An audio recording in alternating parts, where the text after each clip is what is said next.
সাহিবুকুম ওয়া মা গাওয়া ওয়া মা ইয়ানতিকু আনিল হাওয়া ইন হুয়া ইল্লা ওয়াহয়ু ইউহা।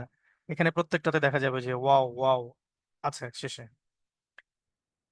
তো তাদের কোরআনের প্রতি আকর্ষণের অন্যতম কারণ একটা ছিল, যে এটা এর এর সাহিত্যিক মান এত উঁচু মানের।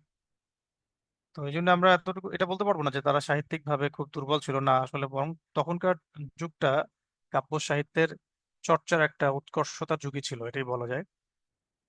তো এটা আমি এ কারণে বললাম যে যাতে কোরআন নাজিল হওয়ার পরের অংশগুলো আমরা একটু ভালো করে বুঝতে পারি আর কি। তো নৈতিক দিক নিয়ে আমরা আলোচনা করেছি, ধর্মীয় দিক নিয়ে তো এর আগে বেশ কয়েকবার আলোচনা হয়েছে। শুধু আমরা জানতে চাচ্ছি যে তাদের সামরিক বিষয়গুলো কেমন ছিল। এটা আমরা যদি বলি যে সামরিকভাবে তারা শক্তিশালী ছিল, এক কথায় সামরিকভাবে তারা শক্তিশালী ছিল, কারণ তারা যুদ্ধবাজ একটা জাতি ছিল। তারা যুদ্ধ করতে পারদর্শী ছিল।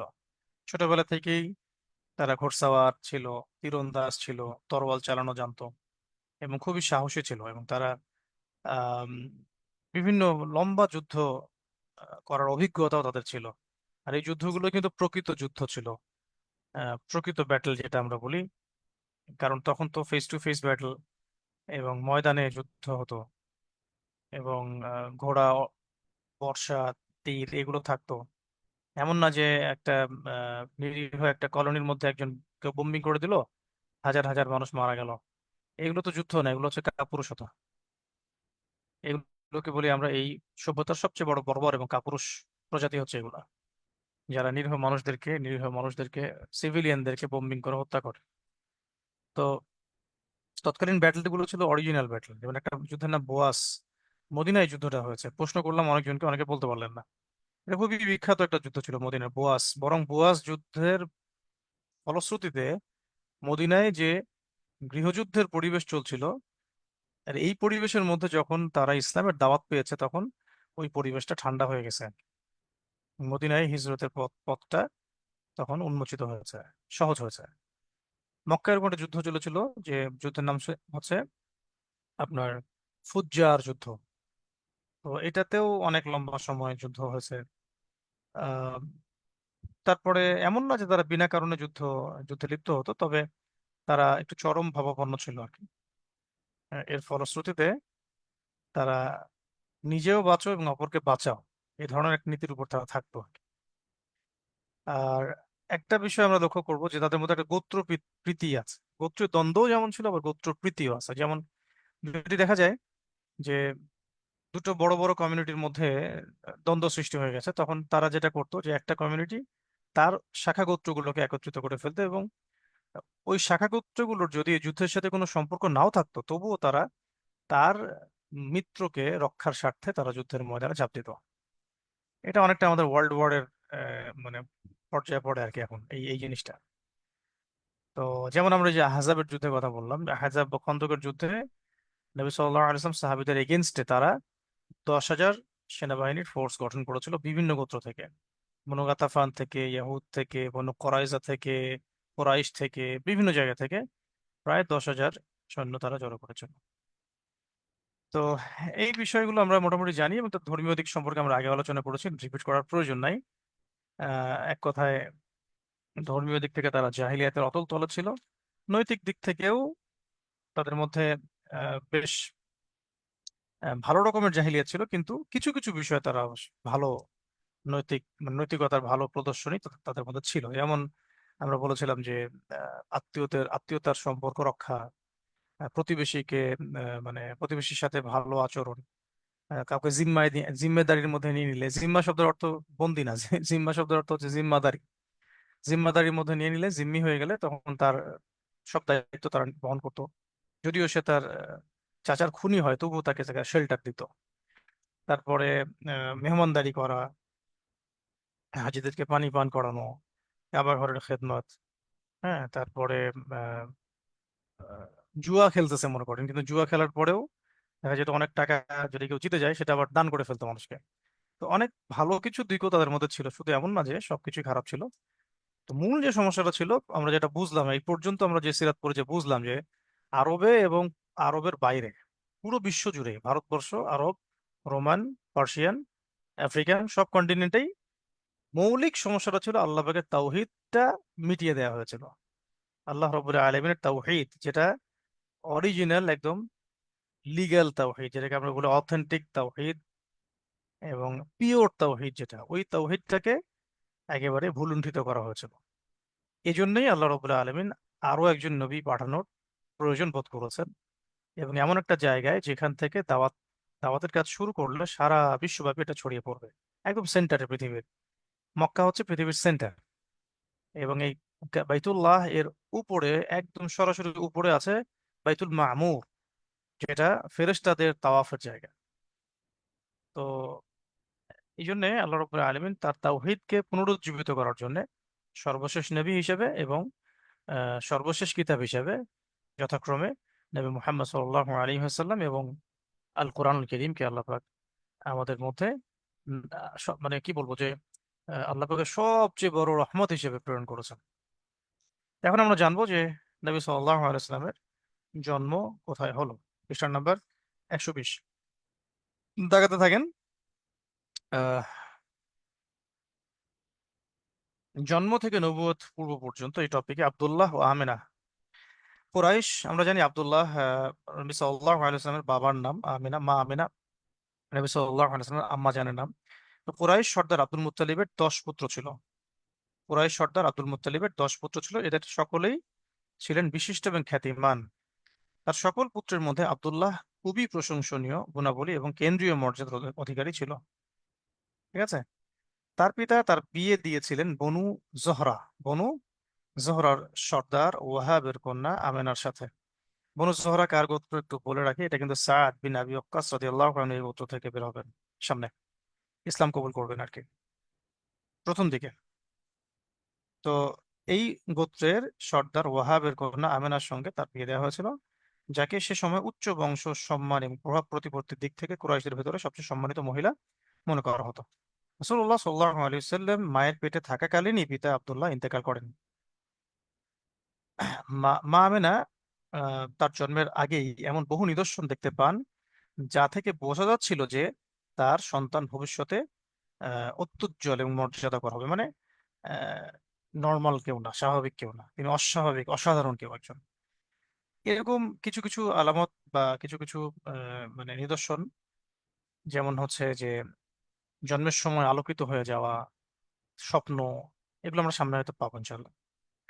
তো জন্ম ও বংশ, নবী সাল্লাল্লাহু আলাইহি ওয়াসাল্লামের জন্ম হয়, আমরা যারা সিরাতের ক্লাস করছি, মানে নবী সাল্লাল্লাহু আলাইহি ওয়াসাল্লামের নাম আসলেই যেন দরুদটা মুখে আসে, এই অভ্যাসটা যদি না করতে পারি সিরাতের ক্লাস একদম বৃথা। ঠিক আছে। এই ক্লাস পুরো কোর্স করে যদি এতটুকু শিখি যে নবী সাল্লাল্লাহু আলাইহি ওয়াসাল্লামের নাম শুনলেই আমাকে সাল্লাল্লাহু আলাইহি ওয়াসাল্লাম বলতেই হবে, তবুও এই কোর্সটা সফল হবে ইনশাল্লাহ। আর এই কোর্সে আমরা যদি ফার্স্ট সেকেন্ড থার্ড হয়েও এই এই অভ্যাসটা বা এই সুন্নতটার উপর আমল, মানে এই সুন্নতের উপর আমল অভ্যস্ত হতে না পারি, তাহলে ওমরা পুরস্কার পাওয়াটাও বৃথা। তো তার জন্ম হয়েছে সাল্লাল্লাহু আলাইহি ওয়াসাল্লামের 570 খ্রিস্টাব্দ মোতাবেক আমুল ফিলের বছর। আমুল ফিল বলতে ওই যে হস্তি বাহিনী আবরাহা যে হামলা করলো ওই বছরে রবিউল আউয়াল মাসের 12 তারিখে, সোমবার দিন। এটা ছিল মানবতার ইতিহাসে সবচেয়ে বরকতময় দিন, কারণ এই দিনই এমন একজন মহামানবকে আল্লাহ পাক পৃথিবীতে পাঠিয়েছেন যিনি কিনা এখন পুরো বিশ্বটাকে পরিবর্তন করে দিবেন সামনে, শুধু কি 23 বছরের জন্য, বরং কিয়ামত পর্যন্ত। তো তার বংশধারাটা কিন্তু আমরা একটু মুখস্থ করার চেষ্টা করব, কমপক্ষে আদনান পর্যন্ত। ঠিক আছে। তিনটা ধারা, তিনটা ভাগে ভাগ করা যায় তার বংশধারাকে। একটা হচ্ছে আহ নবী সাল্লাল্লাহু আলাইহি ওয়াসাল্লামকে তার দাদা আদনান পর্যন্ত, তারপরে আদনান থেকে একদম ইসমাইল আলাইহিস সালাম পর্যন্ত, এবং ইসমাইল আলাইহিস সালাম থেকে একদম আদম আলাইহিস সালাম পর্যন্ত, তিনটা ধারায় কিন্তু ভাগ করা যায়। আর রাহিকুল মাকতুম বইটা সাপোর্ট নিতে পারেন, সেখানে এগুলোতে আছে।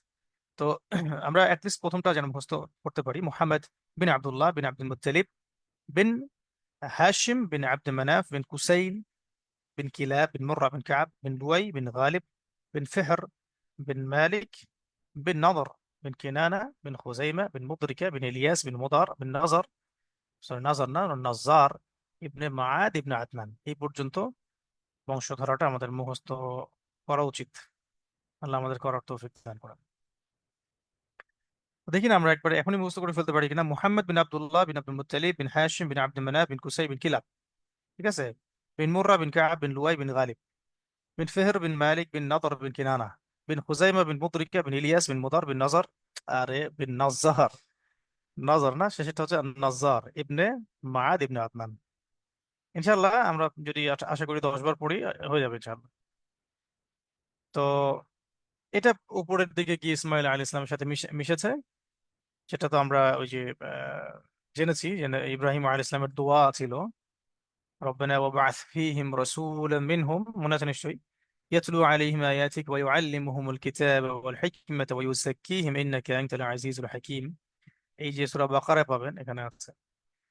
তো নবী সাল্লাল্লাহু আলাইহি ওয়াসাল্লামকে তার মা মানুষ করেছেন, এবং মা আমেনা যখন তাকে জন্ম দেন, দাদা আব্দুল মুত্তালিব প্রচন্ড খুশি হন। আল্লাহ পাকের হামদ ও সানা বর্ণনা করেন এবং তার নাম রাখেন মুহাম্মদ।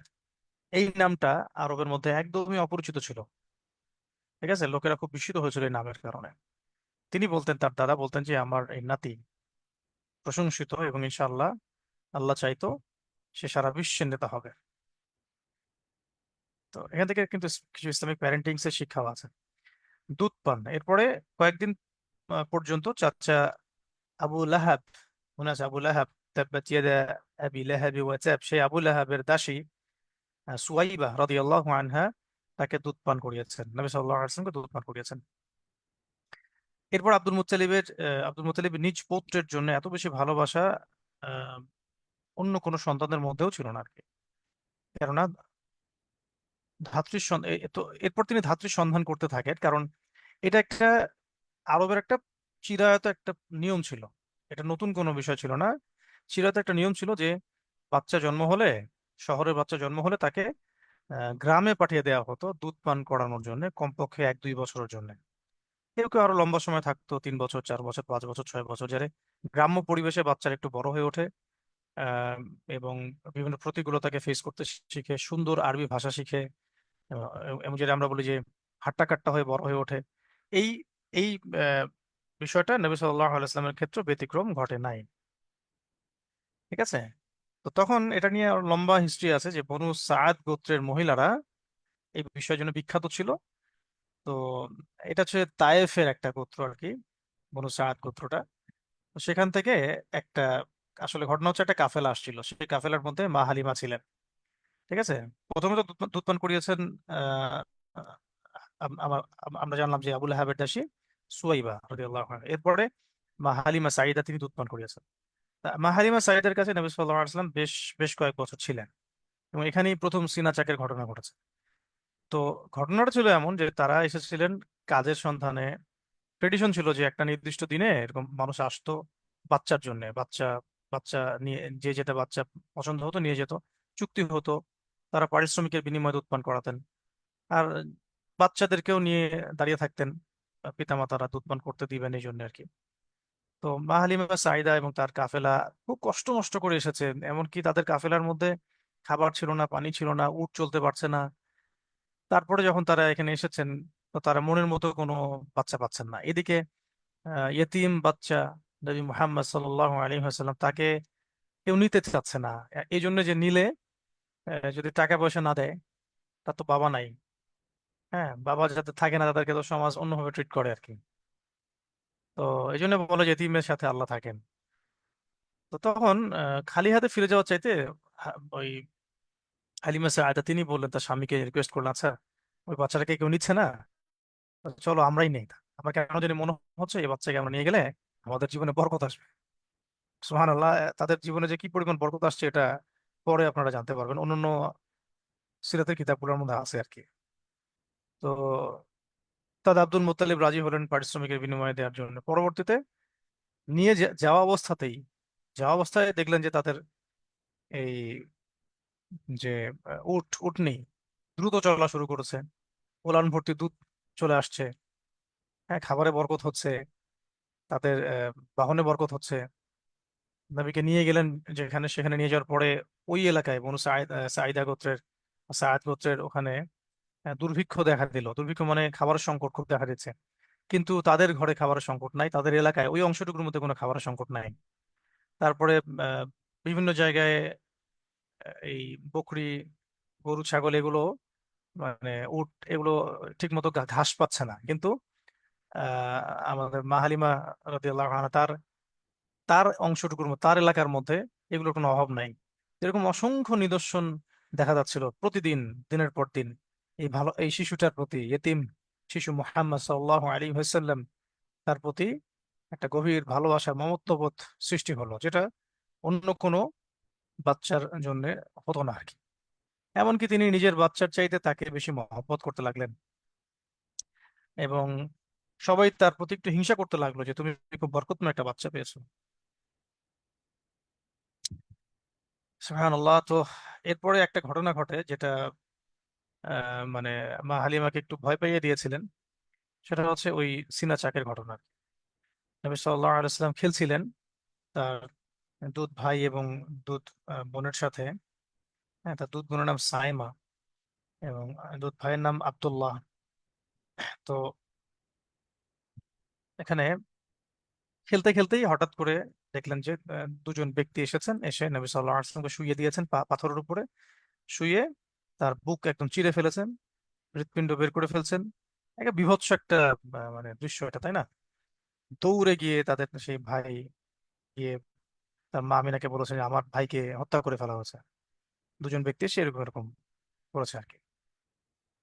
তো মা হালিমা তখন খুব পেরেশান হয়ে যান। তো গিয়ে দেখেন যে নবী সাল্লাল্লাহু আলাইহি ওয়াসাল্লাম সুস্থ আছেন, বসে আছেন, পাথরের উপরে বসে আছেন, কিন্তু একটু মন খারাপ, একটু মায়ুস হয়ে বসে আছেন আর কি। তো আমি এখনো আজ পর্যন্ত আজও এই কারণটা খুঁজি যে নবী সাল্লাল্লাহু আলাইহি ওয়াসাল্লাম তখন মায়ুস হয়ে কেন বসেছিলেন। এর মধ্যে যে ঘটনা ঘটেছে যে তার হৃদয়টাকে বের করে জামজাম দিয়ে ধৌত করে একদম সেখানে যতটুকু মানে মানে কালো অংশ ছিল, মানে দুটো পার্ট থাকে তো আমাদের কলবের মধ্যে, আহ একটা কালো বস্তু, যেটাকে অনেকে বলেন যেটা প্রবৃত্তির অংশটুকু, এগুলোকে বের করে আবার সে জায়গায় স্থাপন করে ভালো করে হৃদয়কে ধুয়ে জামজাম দিয়ে আবার প্রতিস্থাপন করে দেয়, একদম open heart surgery. Open heart সার্জারির আমরা এই ফর্মুলা গুলা কতদিন আগে পেয়েছি আর কি। এটা যে একটা, এটাও যে একটা পসিবল একটা অপশন, এটা পশ্চিমারা জেনেছে কবে? আর আধুনিক বিজ্ঞান, মেডিকেল সায়েন্সে আসছে আধুনিক বিজ্ঞান বা মেডিকেল সায়েন্সেই বা আসছে কত বছর হলো? এখানে আমরা দেখতে পারলাম আজকে থেকে 1450 বছর আগে পৃথিবীতে সম্ভবত এটাই প্রথম ওপেন হার্ট সার্জারি হয়েছে। এর আগে কোনো নবীর ক্ষেত্রে এমনটা হয়েছে এটাও পাওয়া যায়নি, আমি পাইনি কখনো। তাহলে আমরা আসলে আহ, প্রাচীন যে প্রযুক্তিগুলা সেগুলোকেই নতুন ভাবে, নতুন মোড়কে দেখছি এই বিশ্বের মধ্যে আর কি। তো নবী সাল্লাল্লাহু আলাইহি সাল্লাম এরপর, আচ্ছা, এই ঘটনাটার পরে মা মা হালিমা একটু বিচলিত হয়ে যান এবং তাকে নিয়ে অন্য সিরাতে কিতাবে পেয়েছি আমরা যে তাকে নিয়ে জ্যোতিষীর কাছে যান এবং গিয়ে বলেন এরকম এরকম ঘটনা ঘটেছে। তখন সেই জ্যোতিষী একটা মন্তব্য করেছিল যে এটা কিন্তু ওই ইয়া না, সিরিয়াতে যাওয়ার সময় সে পাদ্রী বুহাইরার কথা বলছে না, এটা একজন জ্যোতিষী, নর্মাল জ্যোতিষী আর কি। সে বলেছিল যে, চিৎকার করে বলা শুরু করেছিল যে এই আরবরা তোমরা কোথায় আছো? তোমাদের দিনকে ধ্বংস করার জন্য এক বালকের উদ্ভব ঘটেছে, তোমরা এখনই তাকে হত্যা করো। তখন তিনি দৌড়ে গিয়ে নবী সাল্লাল্লাহু আলাইহি সাল্লামকে, শিশু শিশু নবী সাল্লাল্লাহু আলাইহি সাল্লামকে নিয়ে বাসায় আসেন। বাসা থেকে মা আমিনার কাছে চলে যান, মা আমিনার কাছে গিয়ে বলেন যে এরকম ঘটনা ঘটছে, তা আমি তাকে আসলে এভাবে রাখতে চাচ্ছি না, আমার ভয় হচ্ছে আর কি তার ব্যাপারে। তখন মা আমিনা তাকে নিজের কাছে রাখলেন, কারণ আহ, মা হালিমা ভয় পাচ্ছিলেন যদি তার আন্ডারে থেকে তার কোনো অসুবিধা হয়ে যায়, কিন্তু তিনি কখনোই তাকে ছাড়তে চাচ্ছিলেন না। এরপরে নবী সাল্লাল্লাহু আলাইহি ওয়াসাল্লামের মা ইন্তেকাল করেছেন 6 বছর বয়সে। এবারে বাবাও চলে গেছেন জন্মের আগে, মাও চলে গেলেন 6 বছর বয়সে। আহ মূলত তার বাবা ইন্তেকাল করেছিলেন ইয়াসরিবে যাওয়ার সময়, মানে মদিনায় গিয়েছিলেন খেজুরের ব্যবসা করার জন্য। তো আসার পথে আবওয়া নামক জায়গায় ইন্তেকাল করেছেন। তো মা আমিনা তিনিও কবর জিয়ারত করতে গিয়েছিলেন মদিনায়, ইয়াসরিবে। তো ইয়াসরিবে, ইয়াসরিব মানে মদিনা আর কি। আসার পথে সেই আবু নামক জায়গাতেই তিনি অসুস্থ হয়ে পড়েন এবং সেখানে ইন্তেকাল করেন। আহ, তো একদিকে বাবা নাই, একদিকে মা, মায়ের প্রস্থান, সবকিছু মিলিয়ে মা আমিনা আমাদের নবী সাল্লাল্লাহু আলাইহি সাল্লাম পুরোপুরি এতিম হয়ে গেলেন। এবং একজন সাহাবীর নাম এই মুহূর্তে ভুলে যাচ্ছে আমি, উনি একজন মহিলা সাহাবী ছিলেন, উম্মে আইমান। জি, আলহামদুলিল্লাহ, আল্লাহ পাক মনে করিয়ে দিয়েছেন। উম্মে আইমান একজন সাহাবী ছিলেন, পরবর্তীতে ইসলাম কবুল করেছেন। তিনি ছিলেন একজন দাসী। আহ, আব্দুল মুত্তালিব তাকে ক্রয় করেছিলেন আব্দুল্লাহ এর জন্য। আব্দুল্লাহ তাকে রেখেছিলেন, এবং তারপরে মামিনা এর খেদমত তিনি করেছেন। নবী সাল্লাল্লাহু আলাইহি ওয়াসাল্লামকে ছোটবেলা থেকে তিনি এরকম করে কোলে পিঠে মানুষ করেছেন আর কি। তো তাকে তার মা ওসিয়ত করে যান যে আমার ছেলে মোহাম্মদকে দেখে রেখো। সুবহানাল্লাহ, এখন অন্য প্রসঙ্গ জড়িয়ে চলে যাচ্ছে, কিন্তু উম্মে আইমান রাদিয়াল্লাহু আনহা পরবর্তীতে যখন নবী সাল্লাল্লাহু আলাইহি ওয়াসাল্লাম ইসলামের দাওয়াত দেন, তিনি ইসলাম কবুল করেন।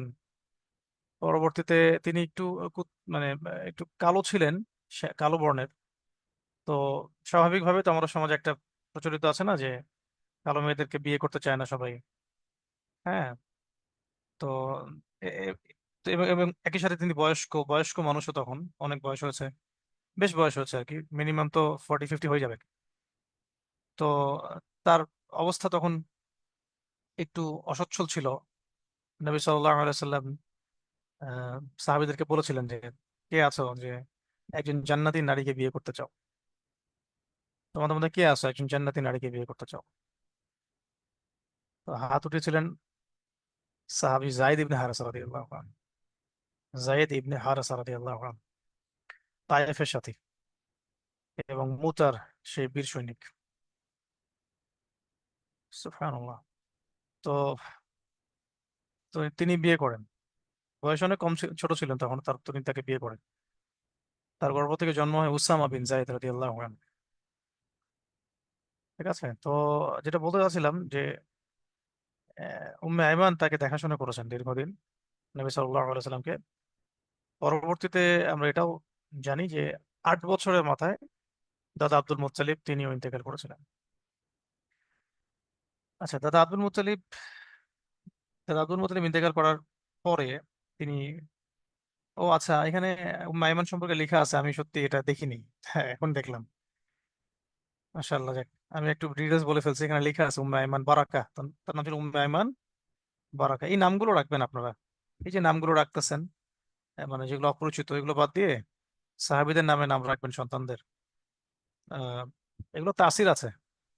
তাসির মানে প্রভাব, নামেরও তাসির হয়। যদি কারো নাম রাখে মীর জাফর, দেখবেন এর এর এর নামে একটা তাসির হবে। এগুলো হয় আর কি, কিভাবে জানি হয় আল্লাহ ভালো জানেন। তারপরে কারো নাম যদি রাখে আবু জেহেল, কেউ নাউজুবিল্লাহ কেউ যদি রাখে, এগুলোর তাসির আছে। আমি দেখেছি যে মিনিমাম মিনিমাম 50 থেকে 100 জন, আল্লাহ ভালো জানেন, আরো বেশি হতে পারে, অবশ্যই বেশি হবে। আমার খুব সীমিত জ্ঞানে বললাম আর কি। 50 থেকে 100 জন বরেণ্য মুহাদ্দিস, ইমাম, ফকিহ, তাদের সবার নাম মুহাম্মদ। সবার নাম মুহাম্মদ, মূল নামটা মুহাম্মদ বা আহমদ, আহমদ মুহাম্মদ, আহমদ মুহাম্মদ, এরকম। আপনারা কুতুবে সিত্তার রাইটারদের, সংকলকদের নামগুলো দেখেন, যে বেশিরভাগের নাম মুহাম্মদ। নামের একটা তাসির আছে। তো আল্লাহ পাক আমাদেরকে সুন্দর নাম রাখার তৌফিক দান করেন। দাদা আব্দুল মুত্তালিব তাকে যখন ছেড়ে যান, এরপরে চাচা আবু তালেব তাকে দেখাশোনা করতে থাকেন। চাচা আবু তালেব এই যে দেখাশোনা করা শুরু করলেন, এখান থেকে নিয়ে প্রায় 53 বছর বয়স যখন নবী সাল্লাল্লাহু আলাইহি ওয়াসাল্লাম, ততদিন পর্যন্ত চাচা আবু তালেব তাকে দেখাশোনা করেছেন। অর্থাৎ এই যে 8 থেকে নিয়ে 53 পর্যন্ত কত বছর হয়, এদিকে 45 বছর। এটা একটা খুবই খুবই ইম্পর্টেন্ট একটা পার্ট আমাদের সিরাতের এবং আমাদের শিক্ষা নেওয়ার জন্য। 45 বছর নবী করিম সাল্লাল্লাহু আলাইহি সাল্লামের গার্ডিয়ান হিসেবে থেকেছেন চাচা আবু তালেব। তাকে নিয়ে ব্যবসা করেছেন, সিরিয়ায় গিয়েছেন, মহব্বত দিয়ে ভালোবাসা দিয়ে মানুষ করেছেন। নিজের সন্তানদেরকে নিজের সন্তানদেরকে যেটা না দিতেন তিনি সেটা ভাতিজাকে দিতেন। চাচা আবু তালেবের স্ত্রীর নাম হচ্ছে ফাতিমা। তিনি যে এত মহব্বত করতেন আমাদের নবীজিকে, এটা অনেকে জানি না, যে চাচা আবু তালেবের স্ত্রীর নাম হচ্ছে ফাতিমা। আর এই ফাতিমা আম, চাচির নামেই নবী সাল্লাল্লাহু আলাইহি ওয়াসাল্লাম তার মেয়ের নাম রেখেছেন ফাতিমা রাদিয়াল্লাহু আনহা। তো আলাদা করে খাবার রেখে দিতেন। মানে এত মহব্বত করেছেন। দেখুন, আমাদের দিনী বোনরা যারা শুনছে তাদের জন্য একটা নসিহত আছে এখানে, যে অন্যের চাচা আবু তালেবের স্ত্রীর নাম ফাতিমা, আর তিনি ভাতিজাকে মানুষ করছেন। আর ভাতিজাকে মানুষ করছেন, নিজের সন্তানদেরকে প্রায়োরিটি না দিয়ে ভাতিজার জন্য খাবার আলাদা করে তুলে রাখেন, আলাদা করে মহব্বত করেন, আলাদা করে এক্সট্রা কেয়ার করেন, কারণ সে যেন নিজেকে এতিম মনে না করে। তার তো বাবা নাই, তার তো মা নাই,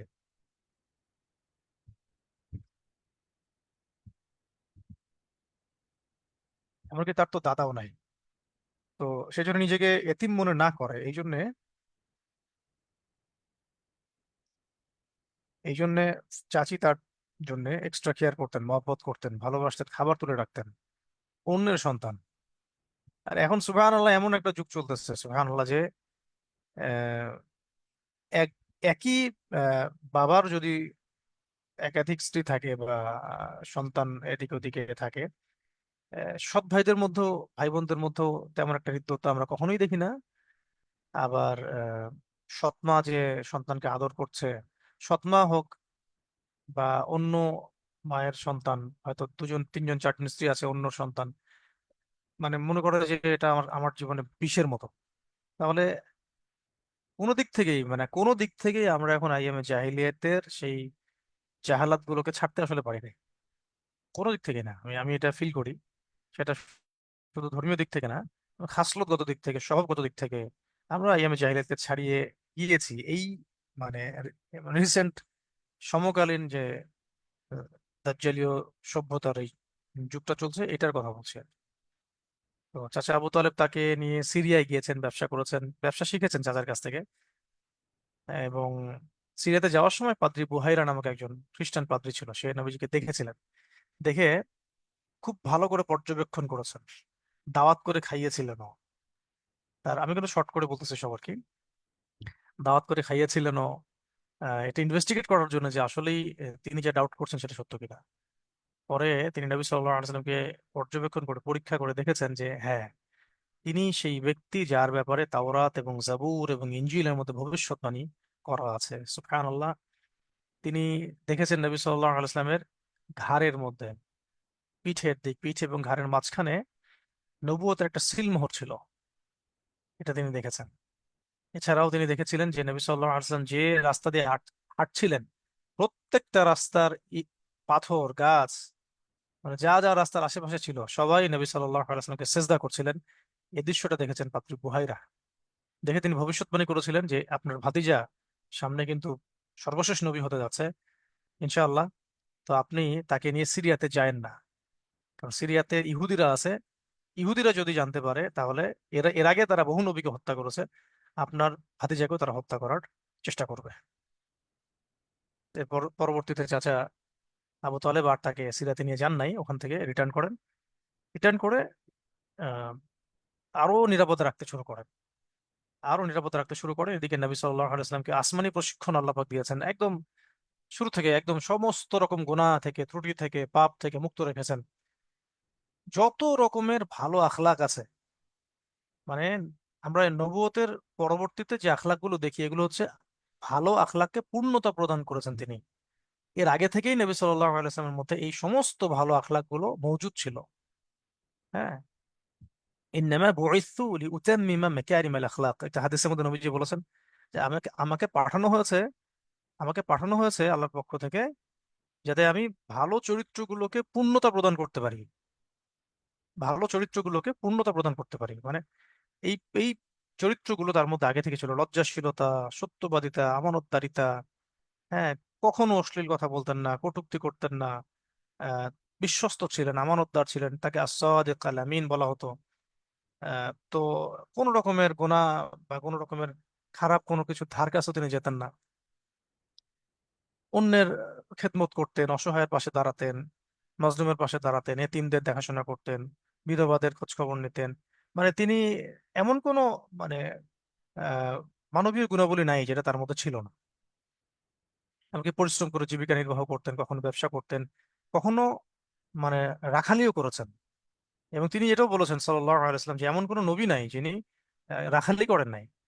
রাখালি করার মধ্যে একটা ব্যাপার আছে, যারা দেখবেন যে অনেকে স্টুডেন্ট পড়ায় এই স্কুলে, কলেজ, ইউনিভার্সিটিতে, অথবা অনেক সন্তান, অনেকগুলো সন্তান আছে বাসায়, ওদেরকে মানুষ করতে হয়, বা যারা এই যে কৃষি কাজ করে দেখবেন তাদের মধ্যে একটা একটা কিন্তু মানে কমান্ডিং একটা কি বলবো যে অ্যাটিটিউড তৈরি হয়, বা নেতৃত্ব দেওয়ার একটা যোগ্যতা তৈরি হয়। মুসা আলী ইসলামকে আল্লাহ পাক 10 বছর এরকম আহ, মানে রাখালি করিয়েছেন, ফার্মে কাজ করেছেন শোয়েব আল ইসলামের। কারণ এটা দিয়ে সেই স্কিল তৈরি হয় যেটা দিয়ে মানে একটা বড় জাতিকে পরিচালনা করার যোগ্যতা পাওয়া যায়। তো এখন আসেন আমাদের এখনকার সমাজে আসেন, এই সোকল ডেমোক্রেসির মধ্যে আসেন। এখানে কিসের ভিত্তিতে একজনকে নেতা নিযুক্ত করা হয়, আসলে কোন স্কিলের ভিত্তিতে? অ্যাবসলিউটলি কোনো স্কিলের ভিত্তিতেই না, একদম কোনো স্কিলের ভিত্তিতেই না, শুধু সংখ্যা গরিষ্ঠতার ভিত্তিতে, যেটার স্বচ্ছতা নিয়েও প্রশ্ন থাকে যে আসলে স্বচ্ছভাবে এটাকে নির্বাচন করা হয়েছে কিনা। অথচ ইসলামের নেতৃত্ব দেওয়ার গুণাবলীগুলোর মধ্যে অন্যতম হচ্ছে বাস্ততাম ফিল ইলমি। সবার আগে জ্ঞানের তার মধ্যে গভীরতা থাকতে হবে, প্রশস্ত জ্ঞানের অধিকারী হতে হবে। বাস্ততাম ফিল ইলমি ওয়াল জিসমি, এবং ফিজিক্যালি তাকে সুস্থ থাকতে হবে। তারপরে দেখুন, রাখালি করিয়েছেন নবী সাল্লাল্লাহু আলাইহি সাল্লাম। আমাদের কয়টা নেতা রাখালি করেছে কয়দিন? বা এই জ্ঞানের গভীরতা কতটুকু, জ্ঞান আছেই কি না আদৌ, কোরআন সুন্নাহর জ্ঞানই বা কতটুকু আছে, আদৌ আছে কিনা, কতটুকু তো দূরের কথা, সূরা ফাতিহা পড়তে পারে কিনা, নামাজ ইমামতি করতে পারে কিনা। জিসিমের কথা তো বাদ, এটা তো আহ, জ্বর হলো সিঙ্গাপুর। তাহলে মানে অনেক ব্যাপার আছে যেগুলো আমরা সিরাত যদি পড়তে থাকি খুঁটে খুঁটে, তাহলে দেখবেন না আমাদের এটা শেষ করতে 1 বছর লাগবে আর কি। যেহেতু আমাকে একটা টাইম মেনটেন করতে হয়, এই জন্য আমি অনেক বিষয় স্কিপ করে যেতে বাধ্য হচ্ছি আর কি। তো এখানে ডেমোক্রেসির যে অসারতাগুলো সেগুলো ফুটায় তোলা সম্ভব আর কি। হ্যাঁ। তো নেতৃত্বের গুণাবলীগুলো কোনোটাই এই পদ্ধতির মধ্যে দিয়ে আসে না, বরং একটা সংখ্যাগরিষ্ঠতা লঘিষ্ঠতার মানদণ্ডে একজনকে নেতা নেতা বানিয়ে দেওয়া হয়। তার মধ্যে কোনো যোগ্যতা যদি নাও থাকে, ভোটে জিতে গেছে, সে নেতা হয়ে যাবে। আর একজন মানুষের যে পরিপূর্ণ সুযোগ্য, 100 কোয়ালিটি তার মধ্যে আছে, কিন্তু সে যদি সংখ্যাগরিষ্ঠতা না পায়, সে নেতা হতে পারবে না। এটা সার্কাস, এটা তো সার্কাস। মানে এই তথাকথিত প্রগতিশীল বিশ্বের সবচেয়ে বড় মানে সার্কাসটা হচ্ছে আমাদের এই সোকল ডেমোক্রেসি। তো আমাদের অনেক ভাই এগুলো আহ, হয়তো স্বার্থে বা মন্দের ভালো, আর কোনো উপায় নাই, কিছু কিছু মানে খুবই লেম এক্সকিউজ, আমি বলি এগুলো লেম এক্সকিউজ দিয়ে এগুলোকে চালিয়ে দেওয়ার চেষ্টা করেন, যেটা কোনোভাবেই ইসলামিক শরিয়ার মূল উসুলের সাথে কখনোই যায় না। আল্লাহ পাক আমাদেরকে সিরাত থেকে শেখার তৌফিক দান করেন, সিরাতের আদলে সুন্নাতে আমাদের ব্যক্তি জীবন থেকে সিয়াসাত পর্যন্ত করার তৌফিক দান করেন। আর কিভাবে হবে এটা প্রশ্ন থাকবে অনেকের কাছে, যে আসলে তাহলে কিভাবে হবে। এটার জন্যই সিরাত পড়তে থাকেন, বুঝতে থাকেন, গভীরে যেতে থাকেন, দেখবেন কিভাবে নবী সাল্লাল্লাহু আলাইহি ওয়াসাল্লাম প্রচলিত এই সমস্ত পদ্ধতিগুলোর বাইরে থেকেও, এমনকি সমাজে তৎকালীন সময়ে চলমান সমস্ত জাহিলিয়াতের বাইরে থেকেও কিভাবে নতুন একটা আদর্শ, সুন্নাত এবং আহ কি বলবো যে দ্বীনের ইকামতের পথ পদ্ধতি আমাদের সামনে দেখিয়ে গেছেন। ওইটাই সুন্নাত, এর বাইরে কোনো সুন্নাত নেই। বাকি আপনি অনেক কিছুকে জায়েজ করে নিতে পারেন, সেটা মন্দের ভালো হইতে পারে অনেক সময়, কিন্তু কখনোই সুন্নাত না। কোশ্চিন কালো সেটা সুন্নাত হবে না। জি। ও, বকরিচরণের কথা আবার এখানেও আসছে, যে এগুলো টাচ করে গেছি আমি। এরপরে নবী করিম সাল্লাল্লাহু আলাইহি ওয়াসাল্লামের বিয়ে হয় খাদিজা রাদিয়াল্লাহু আনহার সাথে। বিয়ে দিয়েছেন চাচা আবু তালেব, চাচা আবু তালেব বিয়ে দিয়েছেন। তখন তার বয়স হলো 25 এবং খাদিজা রাদিয়াল্লাহু আনহার বয়স 40। তো আমাদের সমাজে অনেক যুবক আছে যারা মানে একাধিক বিয়ের ফ্যান্টাসিতে ভোগেন। এটা অবশ্যই জায়েজ, কখনোই ফরজ না। আর খুব জোর গলা এটা বলার সুযোগ নাই যেটা এটাই মানে খুব ইম্পর্টেন্ট এবং গুরুত্বপূর্ণ সুন্নতি, এটা না করলে গুনাহ হবে, এরকম বলার সুযোগ নেই। না করলে কখনো গুনাহ হবে না। সামর্থ্য থাকলে কেউ করতে পারে, সামর্থ্য থাকলে সে সে কেউ করতে পারে। এটাকে আবার আপনারা বা কেউই এটাকে ডিসএগ্রি বা ডিসকারেজ করতে পারবে না, কারণ এটার সুযোগ আছে শরিয়তের মধ্যে। আর এটার কিছু ক্ষেত্র আছে, কোন কোন ক্ষেত্রে এগুলোকে অ্যাপ্লাই করা যায়, কোন কোন ক্ষেত্রে যায় না, এগুলো কিছু উসুল আছে। সবার জন্য সবকিছু না। সবাই জাকাত দিবে না, যার যার উপর ফরজ সে জাকাত দিবে। সবাই হজ করবে না, যার উপর হজ করার ফরজিয়াত হয়েছে সে হজ করবে। সবার জন্য মাঠে ময়দানে গিয়ে জিহাদ না, যার সেই সামর্থ্য আছে সে করবে। বা সবার জন্য এই মুহাক্কিক আলেম ফকিহ হয়ে যাওয়া শর্ত না। কিছু মানুষের জন্য এটা আহ, মানে ফরজ, বাকিদের জন্য এটা কেফায়া হয়ে যাবে। তো এরকমই অনেক বিষয় থাকে শরিয়াতের মধ্যে। যেমন এইটাও একটা বিষয় যে সবার জন্য বহু বহু বিবাহ না, আহ ক্ষেত্র বিশেষে মানুষ করতে পারে যাদের সামর্থ্য আছে। আবার এখানে একটা বিষয় আছে যে নবী সাল্লাল্লাহু আলাইহি সাল্লাম বেশি বছরের বয়সে বেশি আহ বছরের নারীকে বিয়ে করেছেন। তো এই সুন্নত আমাদের মধ্যে কোথায়, তাই না? এটা কিন্তু একটা পয়েন্ট। আমরা তো মানে সবসময় আর কি একদম কুমারী নারী আর টিনেজ খুঁজি আর কি। এবং এছাড়া আমাদের থাকে টাকা পয়সা, বাবার সম্পত্তি, এটা সেটা। তো এই সুন্নতটা কিন্তু নাই। এটা যদি কেউ করে এখন আমাদের সমাজে, যে কারো বয়স 25, বিয়ে করেছে, বয়স তার হচ্ছে বেশি না 30, তাতেই তো সে মনে হয় সমাজে মুখ দেখাতে পারে না। তো আমি তো বলছি আপনাদেরকে যে আইএমএ জাহিলিয়াতের এমন কোনো বিষয় নাই যেটা আমরা এখন অতিক্রম করে যাই নাই। আবার যদি দেখা যায় যে আহ একজন মেয়ে, যেটি যার বয়স 30 বছর 35 বছর, সে যদি আবার দেখা যায় একটা 30 বছরের 25 বছরের ছেলেকে বিয়ে করে, সমাজ আবার তাকে মেনে নিতে পারতেছে না। তো আমার আমার প্রশ্নটা হচ্ছে যে বিয়ে যারা যারা করবে, তাদের সংসার, তাদের জীবন, তারা যদি স্যাটিসফাইড থাকে, তারা যদি সুখী থাকে, তাহলে সমাজের সমস্যাটা কোথায়? মানে প্রতিবেশীর ঘুম কেন হারাম হয়, এটা হচ্ছে এক বিষয়। কারো যদি 3 জন 4 জন স্ত্রী নিয়ে তারা যদি সুখে থাকতে পারে, তাহলে প্রতিবেশীর সমস্যাটা কোথায়? তারপরে একটা বিষয় হচ্ছে, খাদিজা রাদিয়াল্লাহু আনহা তখন তালাকপ্রাপ্ত ছিলেন। সরি, ভুল হয়েছে আমার। তালাকপ্রাপ্ত না, বরং তিনি বিধবা ছিলেন। একটা ক্ষেত্রে বিধবা, একটা ক্ষেত্রে সম্ভবত তালাকপ্রাপ্ত।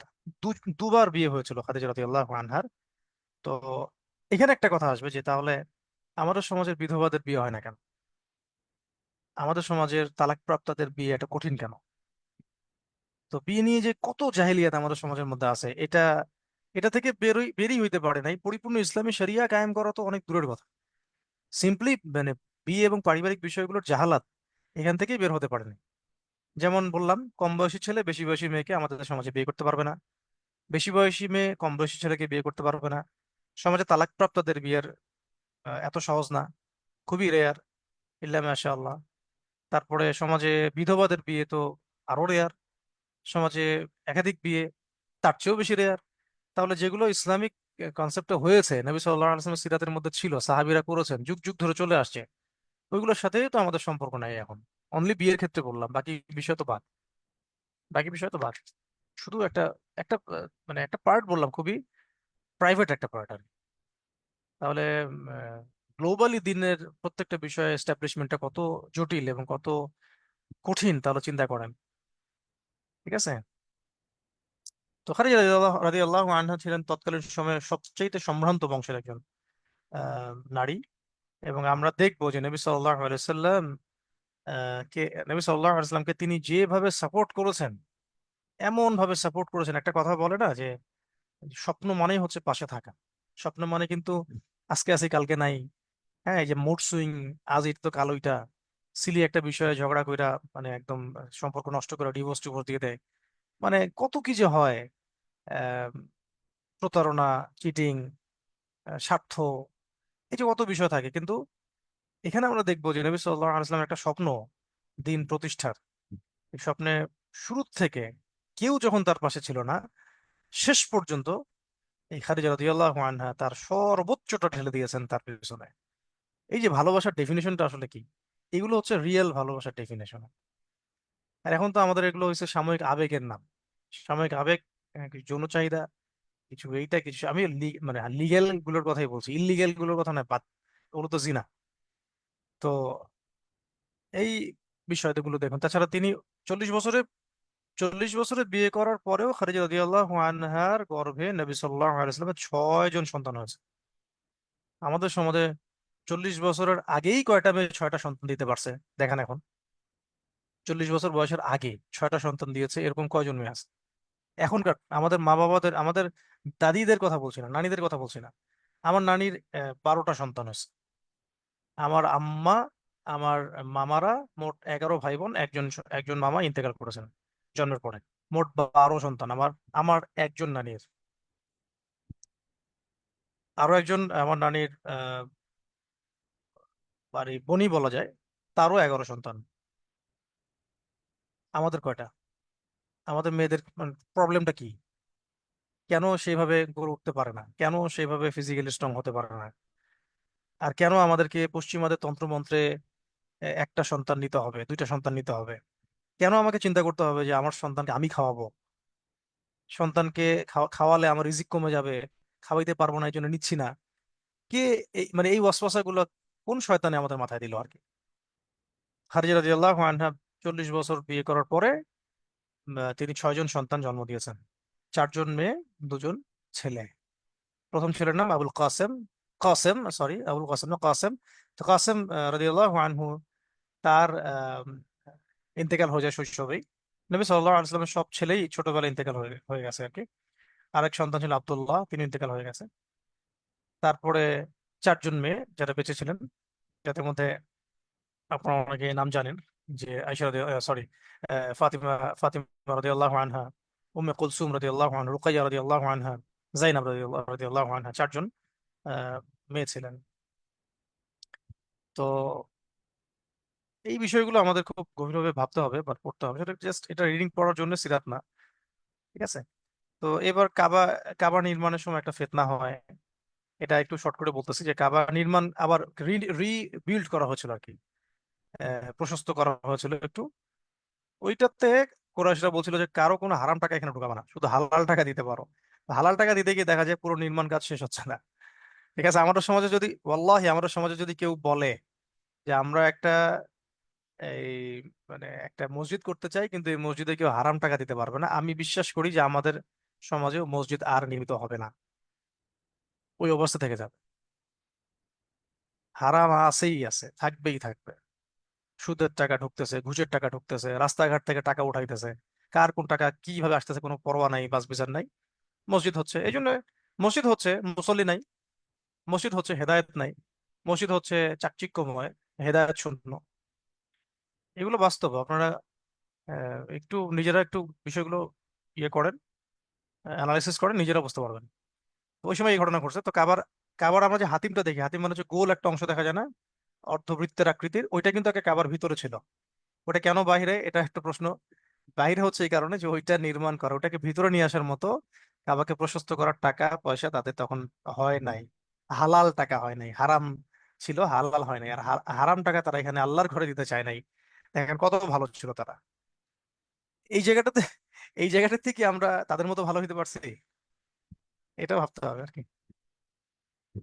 তো যাই হোক, এবার নির্মাণ করার পর হাজারে আসওয়াদ কোথায় রাখা হবে? এই হাজারে আসওয়াদ তো দেখেছেন, যেটাতে চুমু খায়, যেটা খেলে গুনাহ মাফ হয়। এবার কখনোই আপনারা এখানে চুমু খেতে গিয়ে ধস্তাধস্তি করতে যাবেন না, এটা গুনাহ মাফ। তো গুনাহ মাফ হতে গিয়ে আবার মানুষকে কষ্ট দেওয়ার গুনাহ মাথা চলে আসবে। হাজার আসওয়াদ কোথায় রাখা হবে এটা নিয়ে কুরাইশদের মধ্যে একটা দ্বন্দ্ব হচ্ছিল। তখন তারা বললো যে ঠিক আছে, আগামীকাল যে সবার আগে ঢুকবে হাতে হারামের এলাকায়, মসজিদে, তার সিদ্ধান্ত, ফয়সালা আমরা মেনে নিব। তো দেখা গেল নবী সাল্লাল্লাহু আলাইহি ওয়াসাল্লামকে আল্লাহ পাক পাঠিয়েছেন, তিনি ঠিক আছে সাদিক আল আমিন, তার সিদ্ধান্ত মানা যাবে। তো তিনি কত বিচক্ষণ ছিলেন, এতে কত তড়িৎ একটা সমাধান দিলেন, এবং একদম সবাইকে সন্তুষ্ট করে দিলেন। এগুলো চাচারা, আপনার একটা কাজ করেন, আপনার একটা চাদর বিছান, চাদর বিছানোর পরে সেখানে হাজার আসওয়াদ রাখা হলো। তিনি বললেন, প্রত্যেক গোত্রের একজন করে চাদরটাকে ধরেন, ধরে তারা হাজার আসওয়াদের ওই কর্নার পর্যন্ত নিয়ে গেছেন। তারপর নবী সাল্লাল্লাহু আলাইহি ওয়াসাল্লাম নিজ হাতে সেটাকে স্থাপন করেছেন। সলভ হয়ে গেল। এটা নিয়ে গন্ডগোল হচ্ছিল, মারামারি হয়ে যেত আর কি। তারপরে হিলফুল ফুজোর একটা টপিক আছে, এটা আপনারা জানেন, এটা আমার নতুন করে পড়ানোর কিছু নাই। এটা হিলফুল ফুজোর একটা শান্তি সংঘ করা হয়েছিল। এটা একটা অর্গানাইজেশন ছিল আর কি, যেটা সমাজের অশান্তিকে নির- নির্মূল করার জন্য এটা মানে প্রয়োগ করা হতো। তো এটার একটা প্রেক্ষাপট আছে, এটা যুদ্ধ হয়েছিল, ফিজার যুদ্ধ, হারবে ফিজার। ফিজার যুদ্ধে যে মানে যুদ্ধের পরে যে ক্ষয়ক্ষতি, যে নির্মমতা, রক্তাক্ত অবস্থা, এটা এটা খুব নাড়া দিয়েছিল নবী সাল্লাল্লাহু আলাইহি ওয়াসাল্লামের হৃদয়কে। তখন তিনি সমাজে শান্তি প্রতিষ্ঠার উদ্দেশ্যে এই হিলফুল ফুজর সংগঠনটা তৈরি করেছিলেন। এটা এখন আমরাও করতে পারি, এটা এটা আমাদের যে রাস্তা খোলা আছে, আমরাও এরকম বিভিন্ন নন প্রফিটেবল অ্যাসোসিয়েশন, অর্গানাইজেশন, আমরা ফাউন্ডেশন আমরা করতে পারি, যার মধ্য দিয়ে মানবতার সেবায় কাজ করা। যেমন আমাদের দেশে মাশাআল্লাহ যেমন অনেক foundation, As-Sunnah foundation, আত্তাকওয়া foundation, sorry শুভেচ্ছা ফাউন্ডেশন, তারপরে আরো অনেক ফাউন্ডেশন যারা যারা বড় বড় পরিসরে কাজ করতেছে, আহ মার্কাজুদ দাওয়া ফাউন্ডেশন, আমরাও একটা ফর্ম করেছি আলহামদুলিল্লাহ। আপনাদের সবার কন্ট্রিবিউশন এবং সহযোগিতা আমরা প্রত্যাশা করছি। ইনশাল্লাহ অচিরে আমরা একটা ওয়ার্ড করবো, আমাদের ঢাকা বেসড হবে ইনশাল্লাহ। তো এটার নাম দিয়েছি আমরা তহাজিন নুরাইন ফাউন্ডেশন বাংলাদেশ। তো এভাবে কাজ করা যায়। আপনারাও যদি এভাবে নন প্রফিটেবল, নন নন পলিটিক্যাল কিছু অর্গানাইজেশন গড়ে তোলেন সমাজ সেবার উদ্দেশ্যে, এটাও খারাপ না, এটা ভালো একটা কাজ, যেখানে নবী সাল্লাল্লাহু আলাইহি ওয়াসাল্লামের সিরাতের আদলে মানব সেবার কাজ করা যাবে। তো এরপরে নবী করিম সাল্লাল্লাহু আলাইহি ওয়াসাল্লাম আহ, সমাজের এই সমস্ত দুরবস্থাগুলো দেখে, এই যে সমাজের চলমান সব জাহেলিয়াত এতক্ষণ যেগুলো জানলেন, জাহেলিয়াত, অর্থনৈতিক দুরবস্থা, সামাজিক দুরবস্থা, নৈতিক অবক্ষয়, হ্যাঁ, তারপরে যে আল্লাহ আল্লাহ থেকে মানুষ মানে পথভ্রষ্ট, আল্লাহকে ভুলে জীবনযাপন করতেছে, সব জাহিলিয়াত দেখতে দেখতে দেখতে দেখতে নবী সাল্লাল্লাহু আলাইহি ওয়াসাল্লাম কিন্তু নিজেও ভিতর থেকে খুব মনোকষ্টে ভুগতে লাগলেন। মানে আল্লাহ পাক তাকে ওহী করবেন, এই হালতটা তৈরি হচ্ছে আর কি এখন। তো তখন তিনি নিজে নিজে নিজেকে এই সমস্ত জায়গা থেকে দূরে রাখার জন্য ওই গাড়ে হেরায় গিয়ে বসে থাকতেন, সেখানে আল্লাহ পাককে ডাকতেন, একাকী নির্জনতা অবলম্বন করতেন, হ্যাঁ, ইত্তেকাফ করতেন। সেখানে আল্লাহ পাক তাকে যেভাবে ইবাদত করার পদ্ধতি শিখিয়ে দিয়েছিলেন সেভাবেই তিনি আল্লাহকে ডাকতেন, ইবাদত করতেন। তো এরপরে আল্লাহ রাব্বুল আলামিনের পক্ষ থেকে এই পুরো সমাজকে পরিবর্তনের জন্য সর্বপ্রথম সূরা আলাকের প্রথম 5টা আয়াত ওহী করা হয়েছে। তো এটা নিয়ে আমরা ইনশাআল্লাহ আগামী ক্লাসে আলোচনা করব। অনিশ্চিত অস্থিরতা সম্পর্কে আল্লাহ পাক কিছু আয়াত নাজিল করেছেন, এখানে আমরা এখানে দেখতে পাচ্ছি, ওয়া কাযালিকা আওহাইনা ইলাইকা রূহাম মিন আমরিনা মা কুনতা তাদরি মাল কিতাবু ওয়ালাল ঈমান ওয়ালাকিন জাআলনাহু নূরান নাহদি বিহি মান নাশাউ মিন ইবাদিনা ওয়া ইন্নাকা লাতাহদি ইলা সিরাতিন মুস্তাকিম। আয়াতগুলো সব মুখস্থ করবেন। তারপরে ওয়ামা কুনতা ترجو أن يلقى إليك الكتاب إلا رحمة من ربك فلا تكونن فلا تكونن ظهيرا. এটা সূরাতুল কসসে আছে সম্ভবত। তারপরে ওয়ামা كنت تتلو من قبله من الكتاب، সরি من الكتاب না من كتاب ولا يخطه بيمينك إذا لارتاب المبطلون. سورة عنكبوت আছে। আর الذين يتبعون الرسول النبي الأمي الذي يجدونه مكتوبا عندهم في التوراة والإنجيل. সূরা আরাফ আছে। এই আয়াতগুলো একটু দেখে নেবেন। এগুলোতে আসলে বলা হয়েছে যে নবী সাল্লাল্লাহু আলাইহি সাল্লাম আগে তো কখনো পড়েন নাই, লিখেন নাই, তিনি তো জানতেন না, তুমি তো জানতে না ইমান কাকে বলে, কিতাব কাকে বলে। আল্লাহ পাক তোমার প্রতি ওহীটা করেছে। হ্যাঁ, নবী সাল্লাল্লাহু আলাইহি সাল্লাম ছিলেন একজন উম্মি মানুষ, অর্থাৎ অক্ষর জ্ঞানহীন, মানে লিখতে পড়তে জানতেন না। কিন্তু আল্লাহ রাব্বুল আলামিনের পক্ষ থেকে তাকে সমস্ত ইলম এবং হিকমা প্রজ্ঞা দান করা হয়েছে। তো এরপরে নবী করিম সাল্লাল্লাহু আলাইহি সাল্লাম নবুয়ত প্রাপ্ত হন এবং ওহী প্রাপ্ত হন, এবং মানবতার একটা নতুন সূর্য উদিত হয়, যেটা কিয়ামত পর্যন্ত পুরো পৃথিবীর রূপরেখা বদলে দেবে ইনশাআল্লাহ। আল্লাহ রাব্বুল আলামিন আমাদের সবাইকে আহ সেই ওহীর চর্চা বেশি বেশি করার তৌফিক দান করেন, এবং সেই সেই রাসূলের সুন্নাহ অনুসরণ করে জীবন গড়ার তৌফিক দান করেন।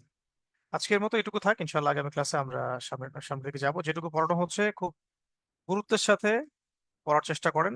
সময় আপনারাও দিচ্ছেন, আমরাও দিচ্ছি, সবার সময়ের দাম আছে, তাই আহ, পুরো বিষয়টাকে একটু সিরিয়াসলি নিয়ে আমরা আগাই, ইনশাআল্লাহ ভালো হবে। ইহকাল এবং পরকাল উভয় জগতের জন্যই ভালো হবে ইনশাআল্লাহ। أقول قولي هذا أستغفر الله لي ولكم ولسائر المسلمين. سبحانك اللهم وبحمدك أشهد أن لا إله إلا أنت أستغفرك وأتوب إليك. السلام عليكم ورحمة الله وبركاته.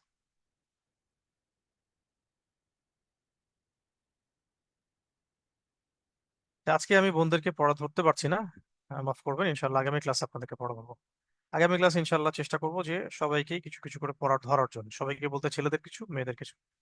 আজকে রাত হয়ে গেছে, 10:30 বাজে, ঘুমানোর সময় হচ্ছে। আসসালামু আলাইকুম রহমতুল্লাহ।